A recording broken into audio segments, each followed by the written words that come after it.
لله نحمده ونستعينه ونستغفره ونؤمن به ونتوكل عليه ونعوذ بالله من شرور أنفسنا ومن سيئات أعمالنا من يهده الله فلا مضل له ومن يضلل فلا هادي له وأشهد أن لا إله إلا الله وحده لا شريك له وأشهد أن محمدا عبده ورسوله أما بعد فإن خير الحديث كتاب الله وخير الهدي هدي محمد صلى الله عليه وسلم وشر الأمور محدثاتها وكل محدثة بدعة وكل بدعة ضلالة وكل ضلالة في النار.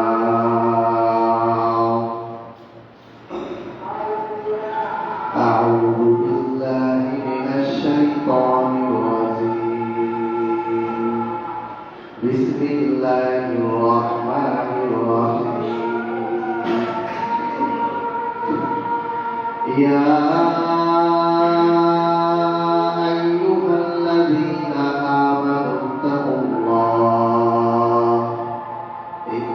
الله حق تقاته ولا تموتن إلا وأنتم مسلمون. يا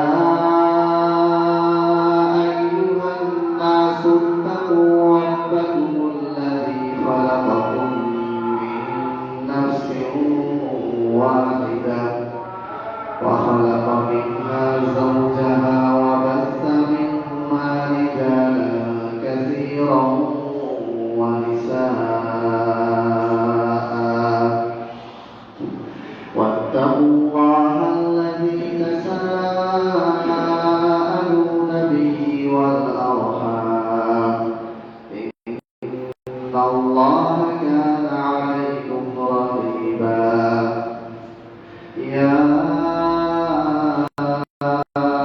أيها الذين آمنوا اتقوا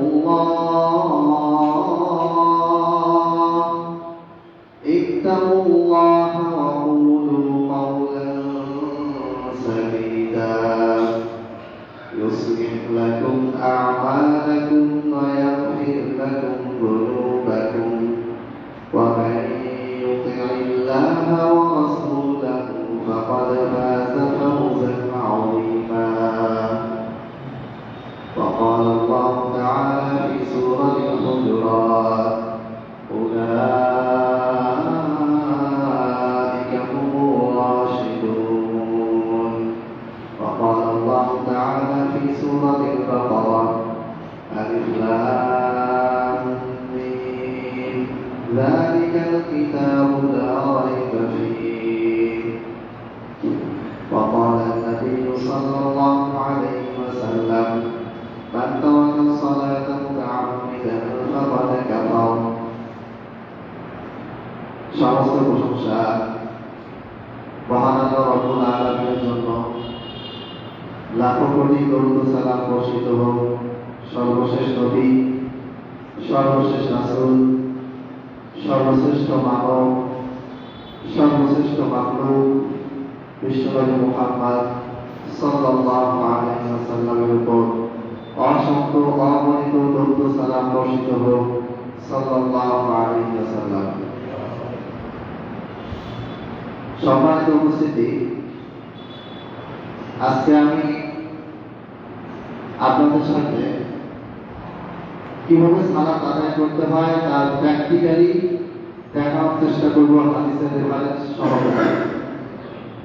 তার পূর্বে দুটো বিষয়ে আপনাদের দৃষ্টি আকর্ষণ করতে চাই।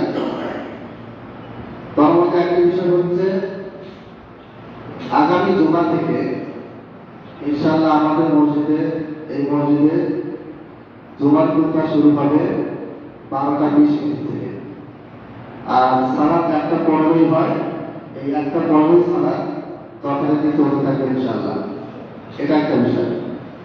আরেকটা বিষয় আমাকে একটু আলোকপাত করতে বলা হয়েছে, সেটা হচ্ছে শিয়াদের ব্যাপারে। আমরা জানি যে বর্তমানে গোটা পৃথিবীতে যুদ্ধ চলছে, হরমুজ প্রণালীকে নিয়ে কেন্দ্র করে অনেক আলোচনা হচ্ছে। হরমুজ প্রণালীতে তেল যাচ্ছে, সেটা বন্ধ করে দেওয়া হচ্ছে। এই হরমুজ প্রণালী নিয়ে দীর্ঘদিন ধরে যুদ্ধ চলে আসছে। 1980 থেকে 1988 সাল এই হরমুজ প্রণালী দখলকে কেন্দ্র করে সাদ্দাম হোসেনের সাথে ইরানের একটা লম্বা যুদ্ধ হয়েছিল। যাই হোক, সেটা লম্বা ইতিহাস, সেদিকে যাব না। তো বর্তমানে যেহেতু ইরানের সাথে একটা যুদ্ধ হচ্ছে, দেশে ইসরায়েলের সাথে যুদ্ধ হচ্ছে এবং আশেপাশে আরব দেশগুলোকে বম্বিং করা হচ্ছে, এটাকে কেন্দ্র করে বিভিন্ন মানুষের মধ্যে প্রশ্ন যে শিয়ারা আসলে কারা, বা শিয়াদের সাথে আমাদের মৌলিক তফাৎ নেই। দেখা যাচ্ছে যে সৌদি আরব, কাতার, মিশর, কুয়েত, জর্ডান, বাহরাইন, আরব আমিরাত যতগুলি দেশ আছে, কোন দেশই ইরানের সাথে কোন রাজনৈতিক কূটনৈতিক কোন সম্পর্ক রাখে না। কারণ এমনকি বাংলাদেশের সাথে ইরানের কোন সেরকম রাজনৈতিক কূটনৈতিক সম্পর্ক নেই। পাকিস্তানের সাথে, আফগানিস্তানের সাথে, এটা একটা কারণ আছে। সেই কারণটা আলোচনা করতে হলে বিস্তারিত আলোচনা প্রয়োজন। আমি তাহলে বলবো যে মৌলিক পার্থক্যটা কোথায়, অর্থাৎ যারা আমরা যাদেরকে শিয়া নামে চিনি বা যারা নিজেদেরকে শিয়া বলে পরিচয় দেয়, তাদের সাথে আমাদের মৌলিক পার্থক্যটা কোথায়। তো আমি তাদের কিছু কিতাবের রেফারেন্সের কথা বলবো। এই বইগুলি আমার কাছে আছে। আলোচনার পরে যদি জানতে চান যে তাদের কোন কিতাবের কোন কথাগুলি আছে, তো অবশ্যই আমি দেখাবো ইনশাআল্লাহ। 1 নাম্বার, কোরআনের ব্যাপারে তাদের আকীদা কি? কোরআনের ব্যাপারে তাদের আকীদা হচ্ছে তাদের অসংখ্য কিতাব, বিহারুল আনোয়ার, এরপরে একটু সামনে তাদের জন্য মৌলিক গ্রন্থ আছে। তার মধ্যে একটা তো বিহারুল আনোয়ার 110 খণ্ডে লিখিত হয়েছে বইটা। এরপরে খমিনি, বর্তমানে 3 নাম্বার খমিনি আছে। প্রথম দিন খমিনি ছিলেন, যার মাধ্যমে 1979 সালে ইসলামী বিপ্লব হয়।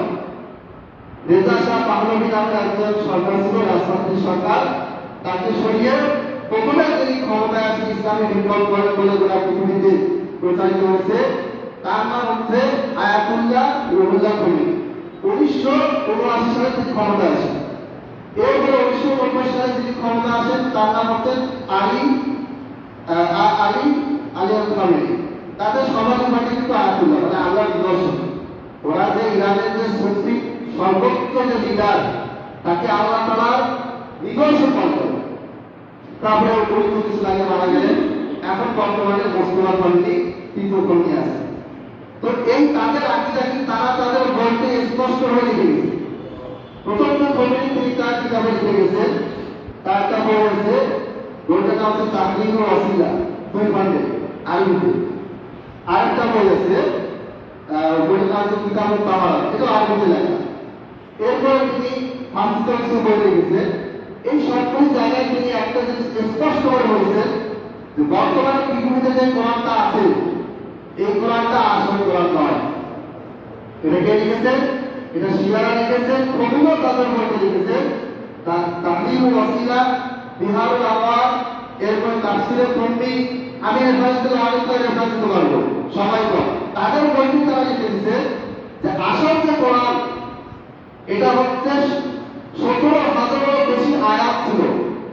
এই কোরআনটাকে কি করেছে আবু বকর, ওমর, যায়েদ বিন সাবিত, খালিদ বিন ওয়ালিদ, উসমান রাদিয়াল্লাহু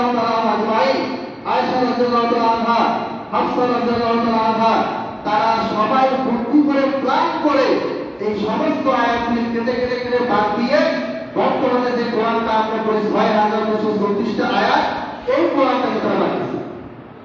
এবার আপনি আমাকে বলেন, এই কথা যারা তাদের কিতাবে স্পষ্টভাবে লিখেছেন, আমি আমারও বলছি, যদি কারো সন্দেহ থেকে আমার সাথে যোগাযোগ করবেন, আমি তাদের বইগুলি খুলে খুলে দেখিয়ে দেবো, অসুবিধা নেই। তারা স্পষ্টভাবে লিখেছে, বড় উদাসনা করেন। এইরকম চিন্তা ভাবনা যাদের ভিতরে আছে, তাদের সাথে আপনার বা আমার কখনো কি কোরআন নিয়ে যে মৌলিক থেকে পার্থক্য তৈরি হয়েছে, এই পার্থক্যটাকে গ্রহণ করা তাদের সাথে এই বিষয়কে এখনো সম্ভব? আমরা কোরআনে সূরা বাকারার শুরুতেই পড়ি, আলিফ লাম মিম, যালিকাল কিতাবু লা রাইবা ফীহ।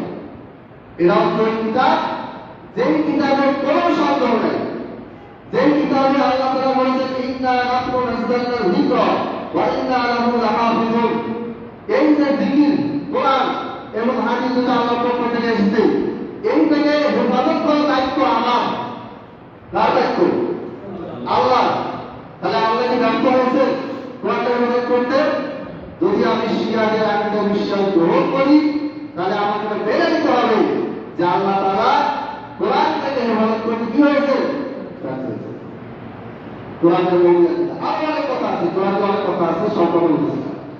2 নম্বর, তাদের বিশ্বাস 12 জন ইমাম আছে।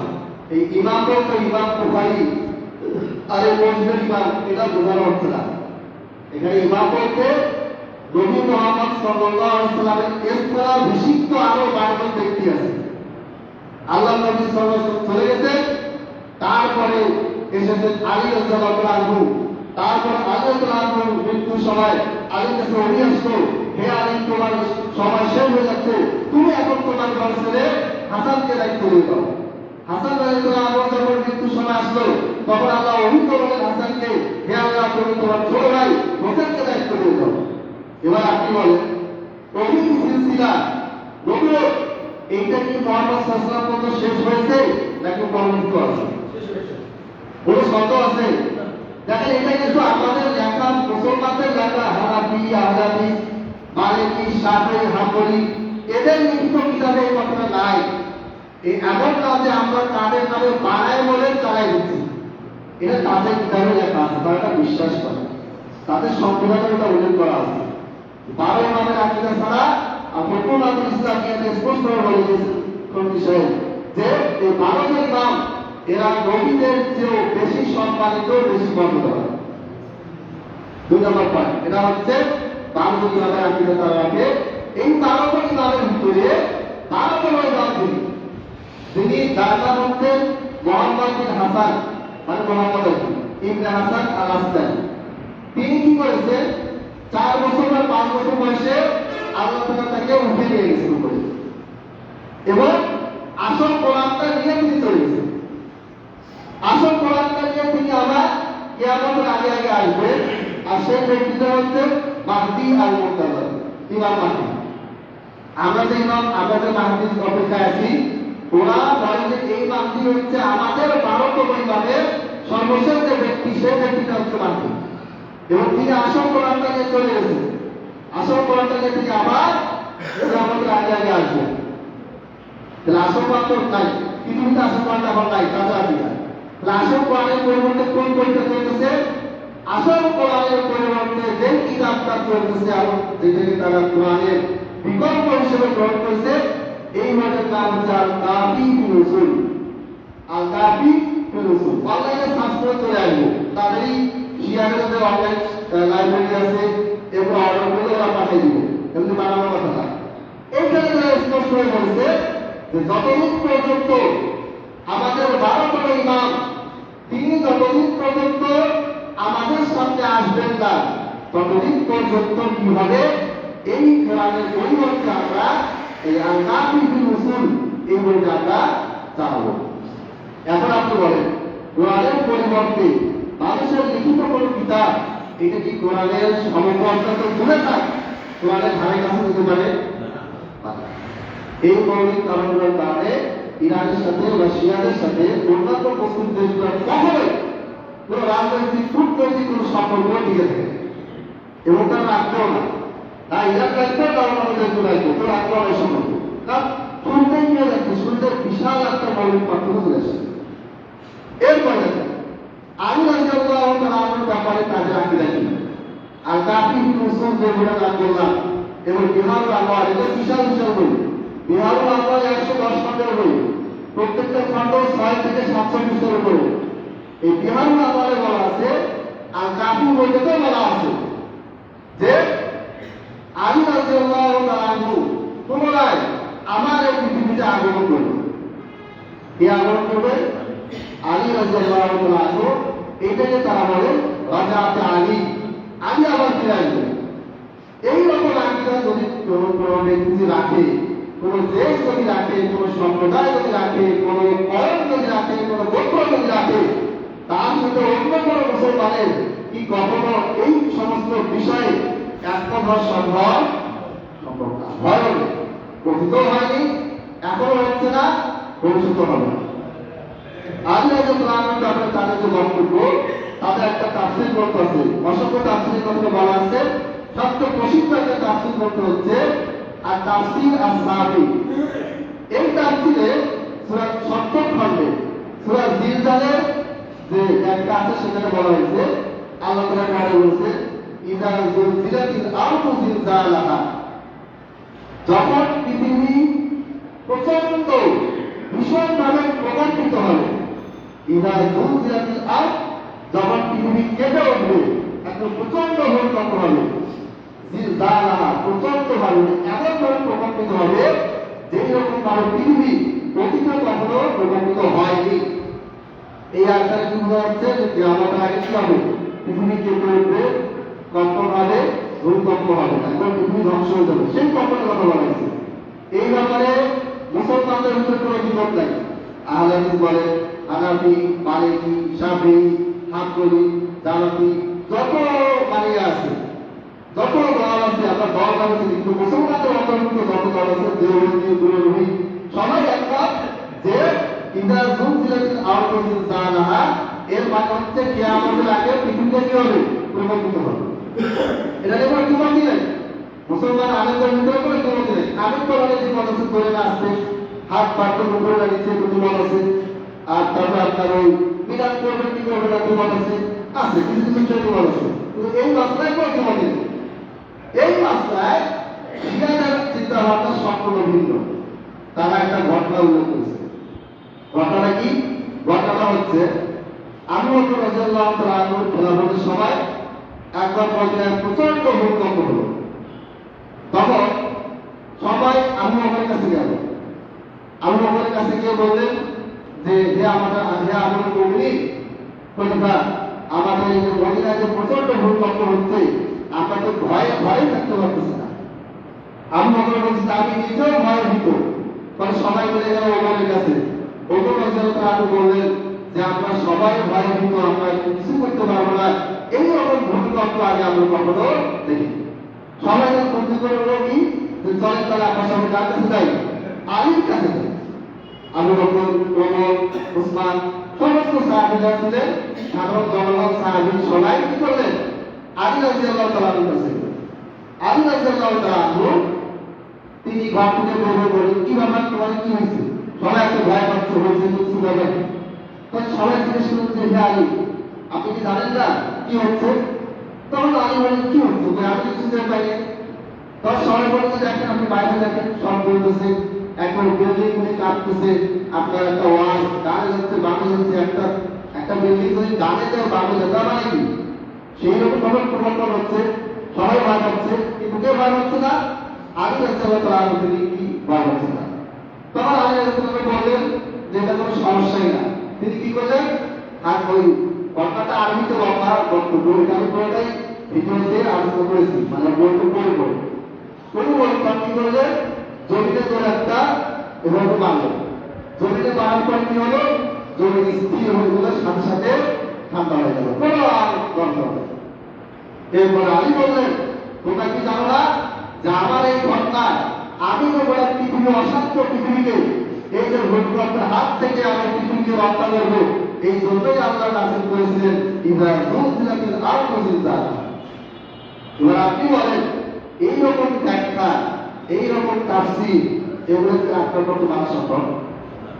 বাংলাদেশে অসংখ্য মানুষ শিয়াদেরকে মুসলমান মনে করে, তাদের সঙ্গে না দেবে। আমার কথা হচ্ছে আপনি তাকে মুসলমান বানানোর ভালো কথা, তারা আপনাকে মনে করে কিনা এটাকে জিজ্ঞেস করে। আপনি তাদের সাথে ঐক্য করতে চান করেন, তারা আপনাকে ঐক্যকারী হিসেবে, বন্ধু হিসেবে, ভাই হিসেবে মেনে নিবে কিনা এইটা আগে শিওর হন, তারপরে আমাদের সাথে কথা বলেন। আপনি আগে তাদের সাথে ঐক্য করেন, করে আপনি দেখিয়ে দেন জীবনে করবো না। তারা কোনোদিন আপনার সাথে ঐক্য করবে না, তারা রাশিয়ার সাথে ঐক্য করবে, চীনের সাথে ঐক্য করবে, কিন্তু কোন আরব দেশের সাথে কখনো তারা ঐক্য করবে না। যুদ্ধ চলতেছে ভারতে, এখনো কুয়েতের তেল লাইনে হামলা হয়েছে, সৌদি আরবের বিভিন্ন তেল লাইনে হামলা হয়েছে, যুদ্ধ চলছে। এইটা তো ইসরায়েল করে, ইসরায়েলের কাছে করতেছে, আমাদের যা বলতেছি সেম কাজ কেরালা করতেছে। কারণ আমরা গোটা মধ্যপ্রাচ্যতে তার গ্রেটার শিয়া মুসলিম কান্ট্রি বানাবো, শিয়া সাধারণ মুসলিম সংযোজন করে। উদ্দেশ্য কি? পুরো আরবকে দখল করা। এবং তারা এটা ঘোষণা দিয়েছে, তাদের ভিডিও আছে, অডিও আছে, বইও তারা লিখেছে। কি লিখেছে? যে ভারতের ইমাম আসবে মোহাম্মদ বিন হাসান, যিনি আসল কোরআনের গুহায় লুকিয়ে আছে।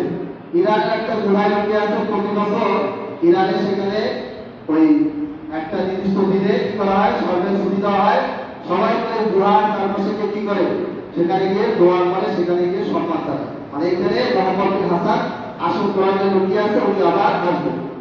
এই 12 নম্বর ইমাম মোহাম্মদ বিন হাসান তিনি যখন পৃথিবীতে আসবেন, মানে আবার বের হয়ে আসবেন, তার প্রথম কাজ হচ্ছে মদিনায় যাব। মদিনায় গিয়ে মদিনার কবর, মহাসিনের কবরটাকে খুঁড়বেন, খুঁড়ে তার পাশে দুজন ব্যক্তি আবু বকর রাদিয়াল্লাহু আনহু, ওমর রাদিয়াল্লাহু আনহু, এই দুজনকে তিনি কি করবেন? বের করবেন। বের করে তাদের লাশ কেটে কেটে টুকরা করে আগুনে জ্বালিয়ে দেবেন।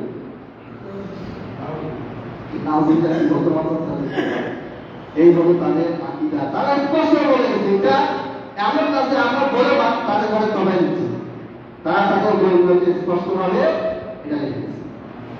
এটা তাদের বিশ্বাস। হাজর আসওয়াদের যে পাথরটা, এটা তারা চুরি করে নিয়ে গেছিল। তাদের যে বিশ্বাস, সেটা হচ্ছে ইরাকের নাজাফ শহর হচ্ছে আসল শহর। ইরাকের নাজাফে আলী রাদিয়াল্লাহু তাআলা বাবা আছে। নাজাফকে তারা আর নাজাফ আল মুকাদ্দাস, পবিত্র শহর বলে। তারা মক্কা মদিনাকে পবিত্র শহর মনে করে। মক্কা মদিনার সাথে তাদের কোনো সম্পর্ক নেই। তারা তাদের নিজস্ব কাবা বলেছে, সেখানে তওয়াফ হয়, তবে ওখানে তারা গোপন রাখে না। গোড়া পৃথিবী এখনো শিয়াদের দ্বারা আক্রান্ত হয়নি। অনেক কিছু তারা গোপন রেখে রেখে মানুষের মাঝে দাওয়াতি কাজ করে, যেটা খ্রিস্টান মিশনারিরা করে। এর আগে আমি বলে গেছিলাম, খ্রিস্টান মিশনারিরা আপনার সাথে কাজ করবে কিন্তু পরিচয় দেবে না। তাদের উদ্দেশ্য কি? উদ্দেশ্য বলবে না, আপনি টের পাবেন না। এইভাবে করে তারা কাজ করে যাচ্ছে। এরপরে অনেক আগে আমি নামাজের কথা বলতে সময় শেষের দিকে আরেকটা বৈশিষ্ট্য করতেছি, সেটা হচ্ছে তাদের কিন্তু একটা নাসিক গজল আছে, আলী আইনুল্লাহ, আলী আতুল্লাহ, আলী আইনুল্লাহ, আলী আতুল্লাহ। মানে কি? আলী হচ্ছেন আল্লাহর হাত, আলী হচ্ছেন আল্লাহর চোখ, আলী হচ্ছেন আল্লাহর রসূল। তারা বিশ্বাস করে যে আলী কিন্তু সাধারণ কোনো ব্যক্তি না, আল্লাহ তারা আলীর শরীরে হুলুম করে, আলীর শরীরে ঢুকে তিনি পৃথিবীতে এসেছেন আবার। এটা কিন্তু আমার কাছে আলী বলে। এবং এই আকিদাটা করতে আসছে, এটা এসেছে ইহুদিদের ওল্ড টেস্টামেন্ট থেকে। ওল্ড টেস্টামেন্ট কি? ওল্ড টেস্টামেন্ট হচ্ছে আমাদের বাইবেল পাওয়া যায়। এই বাইবেলের 5টা আলাদা আলাদা গ্রন্থ আছে, বই আছে। প্রথমে যে গ্রন্থটা আছে সেটাকে বলা হয় ওল্ড টেস্টামেন্ট, যেটাকে তারা তাওরাত নামে চালায়। অর্থাৎ মুসা আলাইহিস সালামের উপর নাযিল হয়েছিল কোন কিতাব? তাওরাত। এই তাওরাতের কিছু বিকৃত অংশ আর কিছু বানানো অংশ মিলে যে বইটা এখন পাওয়া যায়, এটা হচ্ছে ওল্ড টেস্টামেন্ট। ওল্ড টেস্টামেন্টে আমাদের ইসলামে বলা আছে যে আল্লাহ তাআলা মানুষের রূপ নিয়ে কি করেন? পৃথিবীতে আসে। আল্লাহ তাআলা একবার মানুষের রূপ নিয়ে ইয়াকুব আলাইহিস সালামের সাথে মারামারি করলেন, মারামারি করে আল্লাহ ফেলে দিলেন। পরে ইয়াকুব আলাইহিস সালাম পড়ে গেলেন, ক্লান্ত হয়ে গেলেন, তখন আল্লাহ বললেন কি? ইয়াকুবকে হারিয়ে দিলেন। এটা কোথায় আছে? ওল্ড টেস্টামেন্টে। এই আকীদাটা এর ভিতরে আছে। ইয়াকুব আলাইহিস সালামের ক্ষেত্রে বলা আছে প্রথম নবীদের ক্ষেত্রে বলা আছে এটা শিয়ারা তাদের আলী রাদিয়াল্লাহু আনহুর ক্ষেত্রে এই কথাটা ব্যবহার করে। এবং শিয়াদের একটা বড় ঐতিহাসিক গ্রন্থ বারবারকি, যেমন বারবারকি, তার একটা বই আছে ফিরত শিয়া, শিয়া দলবদলে লিখেছেন। সেখানে তিনি স্পষ্ট করে বলেছে যে শিয়া সম্প্রদায় শুরু হয়েছে আব্দুল্লাহ বিন সাবা থেকে। আব্দুল্লাহ বিন সাবা কি ছিল? কানা ইয়াহুদিয়ান ফাসলাম, তিনি প্রথমে ইহুদি ছিলেন, পরে তিনি মুসলমান হন। মুসলমান হয়ে মুসলমানদের ভিতরে তিনি ঢুকে যান এবং তিনি ওসমান রাদিয়াল্লাহু তাআলা আনহুর বিরুদ্ধে প্রথমে কি করেন? মুসলমানদেরকে উত্তেজিত করেন এবং মুসলমানদেরকে উত্তেজিত করে তাদেরকে দিয়ে ওসমান রাদিয়াল্লাহু তাআলা আনহুকে শহীদ করেন। এরপরে তারাই পরবর্তীতে আলী রাদিয়াল্লাহু তাআলা আনহু ক্ষমতায় বসে খলিফা হন। তখন আলী রাদিয়াল্লাহু তাআলা আনহুর সাথে মুআবিয়া যুদ্ধ লাগিয়ে দেন। এরপরে আয়েশার সাথে যুদ্ধ লাগিয়ে দেন। অন্যান্য সাহাবীদের সাথে তারা জুবাইর মানে আশরা মুবাশশারা যে 10 জন সাহাবীদের ভিতরে যারা জীবিত ছিলেন তাদের সাথে আলী কি করে যায়? যুদ্ধ লাগিয়ে দেন, যেটাকে আমরা জঙ্গে জামাল, জঙ্গে সিফিন জানছি। তো এই যেই লোকটাই কাজটা করছে সে ছিল নবী আব্দুল্লাহ বিন সাবা। সেই মুসলমানদের ভিতরে নিজেকে আলী অনুসারী শিয়া বলে পরিচয় দিত। ওইখান থেকে এই গড় উপদল এবং গোটা চলে গেছে। চিন্তা করেন, অত্যন্ত ভয়াবহ অবস্থা। আপনি দেখেন লেবানন পর্যন্ত আমরা চলে গেছে, সিরিয়া অবস্থা আমাদের ছিল। বাশার আল আসাদকে নিয়ে শুধুমাত্র মুসলমান হওয়ার কারণে 15 থেকে 16 লাখ মানুষকে হত্যা করা হয়েছে। সিরিয়ায় কি কারণে যুদ্ধ হলো বলেন? আপনি কারণ দেখান। সিরিয়ায় কেন সিরিয়ার বাশার আল আসাদের বাহিনী সাধারণ মানুষকে হত্যা করেছে? আপনারা দেখবেন যে সিরিয়ার কারাগার, এটা আপনি অনলাইনে সার্চ করে এবং ভিডিও আছে, সেখানে অসংখ্য হাজার হাজার লক্ষ লক্ষ মহিলাকে আটকে রাখা হয়েছে যারা সেখানে ছিল 15 বছর 20 বছর ধরে। এবং বাশার আল আসাদের বাহিনীর গণধর্ষণের কারণে তাদের সন্তান হয়েছে, এই সন্তানটা জেলেই বড় হয়েছে। এদের কি করছিল বলেন? এরা কি রাজনৈতিক দল করতো? যদি এটা হয়তো তারা রাজনৈতিক দল করে আমার বিরুদ্ধে, তাই আমি তাকে বললাম, জেলে বললাম, এরকম কিছু না। জাস্ট তারা মুসলমান, তারা বিশ্বাস করে আমার প্রথম খলিফা, তারা বিশ্বাস করে ওমর দ্বিতীয় খলিফা, তারা বিশ্বাস করে ওমর ওসমান তৃতীয় খলিফা, তারা বিশ্বাস করে এই কোরআন হচ্ছে আসল কোরআন। জাস্ট এই বিশ্বাসের কারণে এই মুসলমানদের সাথে এইরকম ব্যবহার করা হয়েছে। কে করেছে? বাশার আল আসাদ। বাশার আল আসাদকে কে সাহায্য করেছে? হিজবুল্লাহ সাহায্য করেছে। হিজবুল্লাহ সাথে কে ছিল? হুতিরা ছিল। এদেরকে কারা প্রশিক্ষণ দিত, কারা মিশন দিত, কারা সবকিছু হেল্প করতো? ইরান। স্পষ্ট ওরাই বলে। এমন না যে বাড়ায় বাড়ায় ইতিহাস বলতেছি, এগুলি খুবই সিম্পল। আপনি যদি ইংরেজি নিউজ পেপার পড়েন, আন্তর্জাতিক মানের পত্রিকা রয়টার্স, তার মিডল ইস্ট আই, এরপরে আপনার দি ইন্ডিয়ান, এরপরে তার নিউ ইয়র্ক টাইমস, তারপর এরকম করলে আমেরিকান বাংলাদেশের পত্রিকাতে মধ্যপ্রাচ্যে তথ্যগুলো আসে, ম্যাক্সিমাম উল্টো আসে। কোনো খবর নেই। ওরা পৃথিবী এক খবর সবাই, বাংলাদেশের নিউজ পেপার সবাই আরেক খবর। সাংবাদিকরা বলতে যে বাংলাদেশের মানুষ কোন সংবাদটা পেলে খুশি হবে, ওই সংবাদটাই দিয়ে দেয়। ওরা মানে এমন সংবাদ দিচ্ছে যে আমেরিকা ধ্বংস শেষ, ইসরায়েল শেষ, এদিকে ইসরায়েল বেড়ে বেড়ে মুসলমানদের বাড়ানো হচ্ছে, আর বাংলাদেশের নিউজ পেপার দেখলে বলা হয় কি যে ইসরায়েলের যান শেষ, ইসরায়েলের বাড়তেছে, ওইদিকে মুসলমানকে বাড়তে হচ্ছে। বাংলাদেশের নিউজ পেপার যেগুলো আছে ওগুলো সঠিক খবর পাবে না। এবং বাংলাদেশের কোনো নিউজ পেপার আজ পর্যন্ত গোটা পৃথিবীতে আন্তর্জাতিক মানের কোনো পেপার হিসেবে স্বীকৃতিও পায়। আমি রয়টার্স, বিবিসি, সিএনএন এই নামগুলো আপনি পাবেন। ওরা পৃথিবীতে তাদের সংবাদ প্রচারিত হয়, ওরা পৃথিবীতে তাদের সংবাদ গ্রহণও করা হয়, মিথ্যা বলে সত্য বলে, কিন্তু তাদের একটা লিমিট আছে। কিন্তু বাংলাদেশের এমন একটা পত্রিকা নাম আমাকে বলে যে পত্রিকাটা বাংলাদেশি ছাড়া বাইরের মানুষ পড়ে না, বিশ্বাস করে। কোনো পত্রিকা ডেইলি স্টার ইংলিশে ভালো লাগে, ওই আমরাই পড়ি, কেউ পত্রিকা বার্তাই যায় না। কারণ বোগাস ভিত্তিহীন তথ্য দিয়ে ভর্তি।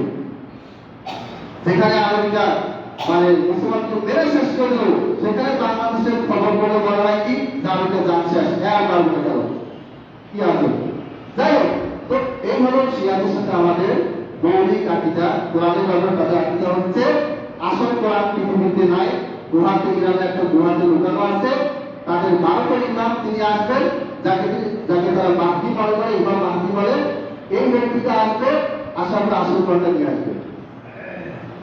এরপরে আলী রাদিয়াল্লাহু আনহুর ব্যাপারে তাদের আকিদা, তিনি আবার ফেরত আসবেন, তাতে আমরা আলী বলে। আরেকটা মাসলা হচ্ছে মাসলায় বাধা। মাসলায় বাধা কি? মাসলায় বাধা হচ্ছে আল্লাহ তাআলা ভুলে যান, আল্লাহ তাআলা ভুলে যায় বা পারমিশন দেয়, ডিসিশনে আমার যদি ভুল হয় তখন আল্লাহ তাআলা করেন কি এই 12জন ইমামকে জিজ্ঞেস করে যে আমার এটা কি ঠিক হয়েছে, এই 12জন ইমাম বলতেছে না ঠিক হয় না, তো আল্লাহ চেঞ্জ করে এবং তাদের গ্রন্থে কাজে লেখা আছে, কিন্তু তারা এটা বাংলা ভাষা বহুবার ব্যাখ্যা করে নাই। কেন করে নাই? বাংলাদেশের মানুষ এখনো গ্রহণ করে নাই। আগে ইনজেকশন পুশ করতে হবে, রোগ তৈরি করতে হবে, যখন প্রচুর পরিমাণে রোগ তৈরি হয়ে যাবে তখন বিষয়গুলিকে তারা আস্তে আস্তে নিয়ে আসবে।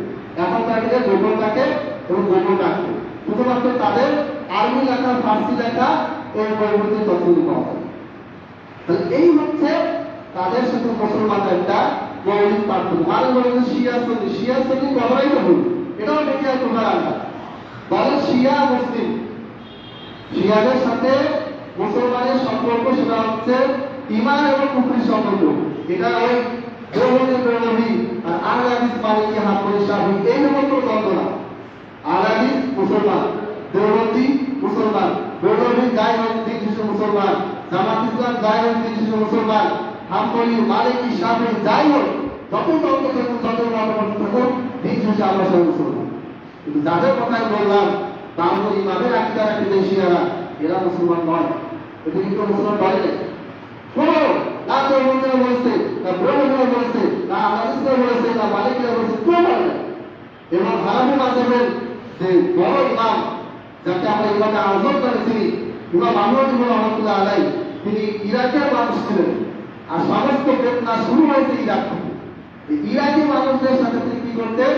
ওই সমস্ত ব্যক্তিদের সাথে বিতর্ক করতেন, বিতর্কে তাকে হারাতে পারত না। এরপর ইমাম আহমদ ইবনে রহমাতুল্লাহ আলাইহি মৃত্যুর পরে তার কবর খুঁড়ে, এই শিয়ারা কি করলো, কবর খুঁড়ে তার লাশটাকে পুড়িয়ে দিয়ে তারা বলল যে আমরা আমাদের সবচেয়ে বড় দুশ্মনের কবরকে কি করলাম, পুড়িয়ে দিলাম। এরপরে সেই কবর তারা একটা কুকুরকে দাফন করে দিয়েছে, বাজার একটা কুকুরকে দাফন করে দিল। এগুলো তাদের বইটি লেখা আছে। আমি সবগুলো বিষয় এমনি বই দেখায় দেখায় ভিডিওগুলো আলোচনা করেছি। আজকে যেহেতু সময় কম, কাজে আমি যাকে ধারণা দিলাম। যাই হোক, এটা কথা বলতে শেষ হয়ে গেল। আমাদের টপিক ছিল সালাতের ব্যাপারে। সালাতের ব্যাপারে প্রথম কথা হচ্ছে যে আমরা তাকবীরে তাহরিমা দেওয়ার সময় আমরা কি করি? হাত তুলি। এই কাজটা করতে গিয়ে আমাদের অনেক ভুল হয়। আল্লাহু আকবার, কিবলামুখী, কিবলামুখী হওয়ার সময় আঙুলগুলো কি হবে? একেবারে এইভাবে থাকবে, এগুলো টাইট হবে। এইগুলো টাইট না, ফিল করবো না, কোনো রকম করে এটাও না, স্বাভাবিক থাকবে। এই কাজটা করতে গিয়ে আমাদের কি কি ভুল হয়? একটা ভুল হচ্ছে আঙুলগুলো কোনো রকম থাকে, ফাঁকা ফাঁকা থাকে, এটা হওয়া যাবে। দুই নম্বর হচ্ছে আল্লাহু আকবার বলার পরে অনেকে হাত তুলি, অনেকে আল্লাহর বলতে না বলতে হাত তুলি, এটাও ভুল কাজ। তিন নম্বর হচ্ছে হাত কাঁধ অথবা কানের নথি বরাবর হবে। দেখা যাচ্ছে যে আমাদের হাত তুললাম, একটা কানের নথি বরাবর আসছে আর একটা কাঁধ বরাবর আসছে, ভুল কাজ। মানে এইটুকু কাজে আমাদের অনেকটা ভুল হয়। কেন ভুল হয়? কারণ আমাদের ভুল করে, ঠিক আছে? তাহলে আল্লাহু আকবার বলে কিবলামুখী, হাদিসে কিন্তু কিবলামুখী হতে বলা হয়েছে, পশ্চিমমুখী হতে বলা হয়। কারণ হচ্ছে ডানাবার যেদিকে থাকবে সেটা হচ্ছে আমাদের কিবলা। ডানাবার যেদিকে থাকবে সেটা আমাদের কিবলা। আমার ডানাবার যদি থাকে পূর্ব দিকে, তাহলে আমাদের কিবলা কোন দিকে হবে? ডানাবার যদি পূর্ব দিকে হয়, তাহলে আমাদের ডানাবার যদি পশ্চিমে থাকে আমাদের কিবলা, ডানাবার যদি উত্তরে থাকে। এই কারণে হাদিসে বলা হয়েছে ইলাল কিবলা, কিবলার দিকে, পশ্চিম পূর্ব করে কিছু বলা হয়নি। তারপরে তাহরিমা দেওয়ার সময় যখন আমরা হাত তুলি তখন অনেকেই কান স্পর্শ করি। কান স্পর্শ করার এই আমল না হানাফি মাযহাবের কোনো মৌলিক কিতাবে আছে, না শাফিঈ মাযহাবে আছে, না হানবলী মাযহাবে আছে, না আহমদ মাযহাবে আছে। এইভাবে স্পর্শ করা কোনোভাবেই এটা সমাজে প্রচলিত আছে, কিন্তু কোনো হানাফি মাযহাবের কোনো কিতাবে এটা উল্লেখ নেই। হিদায়া বলেন, শরীর বিকায়া বলেন, তারপরে কুফরি বলেন, তারপরে আরো আল মারসুদ কত কিতাব আছে, আল মারসুদ বলেন, কোনো কিতাবে এই মুহূর্তে কান স্পর্শ করার কোনো কথা নাই। একটা পয়েন্ট হচ্ছে যে আমরা অনেকে মনে করি যে মহিলারা কাজ করত আর পুরুষরা কাজ পর্যন্ত, এটাও আসলে এইভাবে হাদিসে কোনো নির্দিষ্ট করা হয়নি। আপনি কাজ বরাবর কান বরাবর করবেন, মহিলা হলেও করবেন, পুরুষ হলেও করবেন। তবে যখন কানের নথি বরাবর তুলবেন তখন দুই হাতই সমান করে তুলবেন। যখন কাঁধ বরাবর তুলবেন তখন দুই হাতে কাঁধ বরাবর করবেন, একসাথে দুটো করবেন, এরকম বা এরকম হওয়া যাবে না।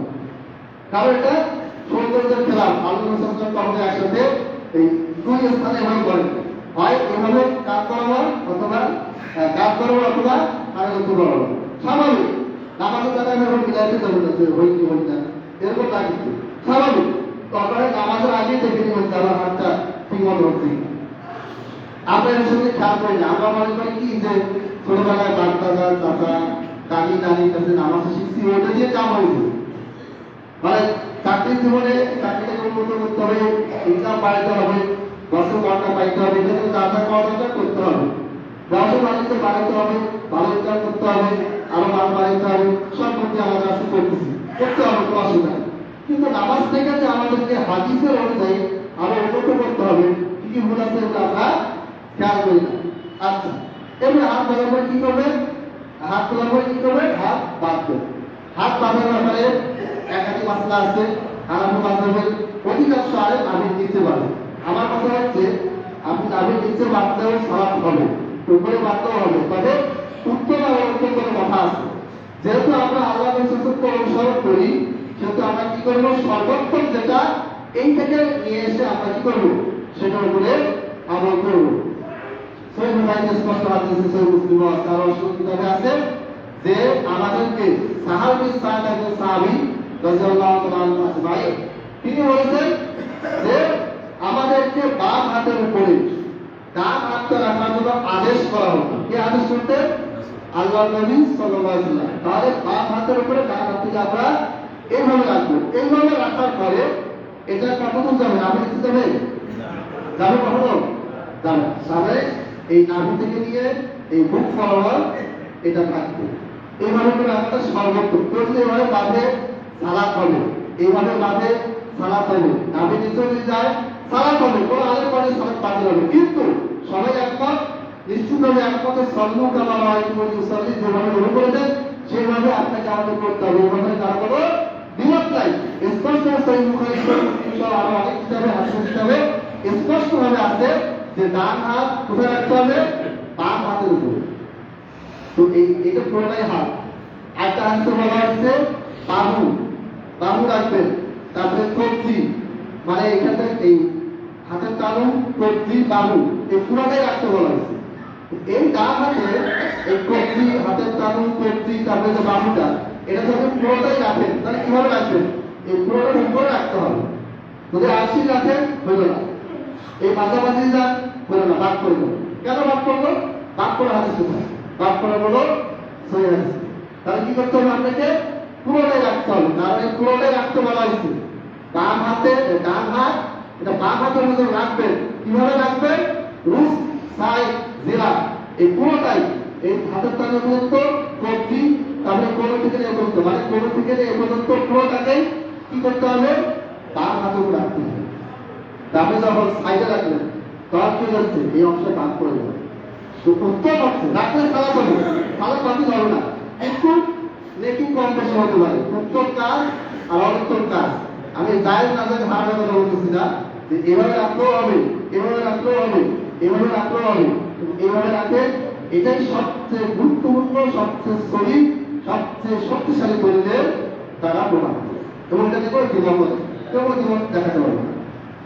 তাহলে এটা হচ্ছে আমরা সালাত করব। এরপরে আমরা প্রথমে কি করবো? সানা পড়বো। সানা পড়তে যাই, সানার একাধিক সানা আছে, তার মধ্যে সবচেয়ে বেশি দোয়া সম্পর্ক সানাটা হচ্ছে আল্লাহুম্মা বা'ইদ বাইনি ওয়া বাইনা খাতায়ায়া কামা বা'আদতা বাইনা নাসল বালি। আমাদের এখানে যেটা ভুল, একটা ভুল হচ্ছে আমরা একটা অর্থ আসতে যাই, মানে আমি আল্লাহর সাথে কথা বলতেছি, যখন বান্দা নামাজে দাঁড়ায়, ইযা কামা আহাদুকুম ফি সালাতিহি ফাইন্নাহু ইউনাজি রাব্বাহ, যখন বান্দা তার রবের সাথে সালাতে দাঁড়ায়, মুসল্লায় দাঁড়ায়, তখন বান্দা ইউনাজি রাব্বাহু, গোপনে গোপনে কথা বলে, কার সাথে? তার রবের সাথে। আমাদের মুনাজাত চলে গেছে আমাদের বাইরে মুনাজাত করে। তো মুনাজাত মানে হচ্ছে একজন আরেকজনের কাছে গোপনে চাইবে যে আমাকে এটা দাও, ওটা দাও, টাকা দাও, পয়সা দাও, ঠিক আছে? মানে গোপনে চাওয়া, এটাকে বলে মুনাজাত। তো এখানে আমি আপনি নামাজে দাঁড়াইছি, দাঁড়ায় আমি কি বলতেছি? আমরা মানে আমি আল্লাহর সাথে দাঁড়াইছি, আল্লাহকে বলতেছি যে আল্লাহুম্মা বা'ইদ বাইনি ওয়া বাইনা খাতায়ায়া এটা মানে কেমন? যখন আমি জানবো না তখন আমার মন থেকে কি হবে না, ওটার মধ্যে ভালোবাসা আকর্ষণ তৈরি হবে না। আপনি দেখেন যে আমরা নামাজও পড়ি, ইন্নাস সালাতা তানহা আনিল ফাহশাই ওয়াল মুনকার, সালাত মানুষকে হারাম কাজ থেকে কি করে, বিরত রাখে। আপনি আমি নামাজও পড়ি, সুদও খাই, ঘুষও খাই, জেনা ব্যবচার মারামারি চুরামারি সব কিছু করি, নামাজও পড়ি। তার মানে হচ্ছে যে নামাজটা আমার নামাজটা, নামাজ তো মানুষকে হারাম থেকে বিরত রাখে, কিন্তু আপনার আমাদের যে নামাজটা এটা ওই পর্যায়ে নামাজ হচ্ছে না। পড়তেছি কিন্তু পরীক্ষায় পাস করার মতো পড়াশোনা করতে পারতেছি না। অতএব সমাজ শেষের দিকে আমি আপনাদের সামনে অনুরোধ করবো, পরবর্তীকার তরফগুলো আমি সালাদ নিয়ে আরো বিস্তারিত কথা বলবো। এটা হচ্ছে যে নামাজে যখন আপনি দাঁড়াবেন, সালাতে যখন আপনি দাঁড়াবেন, তিনটা জিনিস অবশ্যই লক্ষ্য রাখবেন। এক নাম্বার, আপনার সালাতের প্রত্যেকটা মাসালা কোরআন সুন্নাহ মোতাবেক হচ্ছে কিনা। দুই নাম্বার, আপনার সালাতে কোরআন সুন্নাহ মোতাবেক আমল করতে গিয়ে কি কি ভুল হচ্ছে, এই ভুলগুলোকে আপনাকে চিহ্নিত করতে হবে। তিন নাম্বার, যতগুলি আয়াত করবেন, যতগুলি দোয়া করবেন, যতগুলি সূরা করবেন, তারপর আপনি এক সূরা বারবার পড়েন, কোনো অসুবিধা নেই, 4-5টা সূরাই আপনি পড়েন, সমস্যা নেই, কিন্তু সবগুলোর একটা বেসিক ধারণা আপনাকে রাখতে হবে। যতদিন পর্যন্ত আপনি দোয়া করতেছেন কিন্তু কি বলতে জানেন না, আপনাকে আমি চাইনিজ ভাষায় লিখে দিলাম যে এই চাইনিজ ভাষায় একটা কথা লেখা আছে, এই কথাটা প্রমোটের কাছে গিয়ে বলো। তা এখন আপনি চাইনিজ ভাষা পড়তে পারেন না, বুঝতে পারেন না, প্রমোটের কাছে গেলে কাগজটা দিলেন, সে আপনাকে জিনিসটা দিলেন, আপনি আমার কাছে আনলেন, দিয়ে দিলেন, কিন্তু আপনি কিছু বুঝতে পারবেন না। কিন্তু যখন ওইখানে দেখা গেল যে আপনার জন্যই জিনিসটা লেখা আছে, আপনার জন্যই বলা আছে, কিন্তু আপনি ভাষাও বুঝেন না, বর্ণ বুঝলেন না, গুরুত্ব বুঝলেন না, কারণ আপনি ভাষা জানেন না, আমি ভাষা জানি না। তো আল্লাহর সাথে আমাদের ওই চাইনিজ ভাষায় কথা বলা আর এই জাপানিজ ভাষায় কথা বলা হয়ে গেছে। এই জিনিসটা আপনাকে আমাদের খেয়াল রাখতে হবে। অবশ্যই আমরা এই দোয়াগুলো অর্থ জেনে নেব। অর্থ জানা বলতে গ্রামার সহ, শান্তি অর্থ সহ এত জরুরি না, জাস্ট ধারণা নেই। আল্লাহ আমরা পাইনি, হে আল্লাহ আপনি কি করেন, আমার মাঝে দূরত্ব তৈরি করে দেন, আমার এবং আমার পাপের মাঝখানে যে গুনাহ, এই গুনাহ থেকে আমাকে এত দূরে রাখে, যেভাবে আপনি যেভাবে আপনি দূর করে দিয়েছেন, দূরত্ব রেখেছেন বাইরের মাসিক বাদল, পশ্চিম থেকে পূর্ব। যখন আপনি এইভাবে বলবেন, অর্থ সহকারে বলবেন, তখন না আপনার গুনার প্রতি ঘৃণা আসবে। আপনি বলতে আল্লাহ কি বলবেন যে আপনি মানে কোনো রকমের টাকা পাবেন, এইটাতে কখনো কি হবে না, ফায়দা আসবে না, আসতেছেও না। মুসল্লির তো অভাব নেই, কোন এলাকায় মুসল্লি নাই, কোন এলাকায় মসজিদ নাই, কোন এলাকায় খতিব নাই, ইমাম নাই, আলেম নাই, সব জায়গায় তো আছে। কাজ হয় না কেন? কারণ যেইভাবে করতে বলা হয়েছে সেভাবে আমরা যদি সালাদ থেকে প্রকৃত শারীরিক, মানসিক, সামাজিক সব ধরনের উপকার যদি আমরা পেতে চাই, সালাতের মাধ্যমে যদি আমরা একটা ইসলামিক রাষ্ট্রকে গঠন করতে চাই, সালাতের মাধ্যমে যদি আমরা একটা ইসলামিক পরিবার, একটা ইসলামিক সমাজ, একটা ইসলামিক দেশ, একটা ইসলামিক পৃথিবী যদি করতে চাই, তাহলে সালাত যেইভাবে করতে বলা হয়েছে এইভাবে যতদিন করতে পারবো না, ততদিন পর্যন্ত আমাদের ওই আশা পূরণ হবে। আমি এখানে শেষ করছি। আল্লাহ আমাদেরকে সালাতের ব্যাপারে যে কোনো ইসলামের যে কোনো বিধিবিধানের ব্যাপারে আকিদা থেকে শুরু করে সব বিষয়ে আমরা যেন কি হতে পারি, সতর্ক হতে পারি। আমি ওয়াকিল দাওয়ানা আলহামদুলিল্লাহ রাব্বিল আলামিন। আলহামদুলিল্লাহ নাহমাদুহু ওয়া নাস্তাঈনুহু ওয়া নাস্তাগফিরুহু ওয়া নু'মিनु বিহি ওয়া নাতাওয়াক্কালু আলাইহি ওয়া না'উযু বিল্লাহি মিন শুরুরি আনফুসিনা ওয়া মিন sayyi'ati a'malina من يهده الله فلا مضل له ومن يضلل فلا هادي له واشهد ان لا اله الا الله وحده لا شريك له واشهد ان محمدا عبده ورسوله. اللهم صل على محمد وعلى ال محمد كما صليت على ابراهيم وعلى ال ابراهيم انك حميد مجيد. اللهم بارك على محمد وعلى ال محمد كما باركت على ابراهيم وعلى ال ابراهيم انك حميد مجيد. عباد الله رحمكم الله، إن الله يأمر بالعدل والإحسان وإيتاء ذي القربى وينهى عن الفحشاء والمنكر والبغي يعظكم لعلكم تذكرون.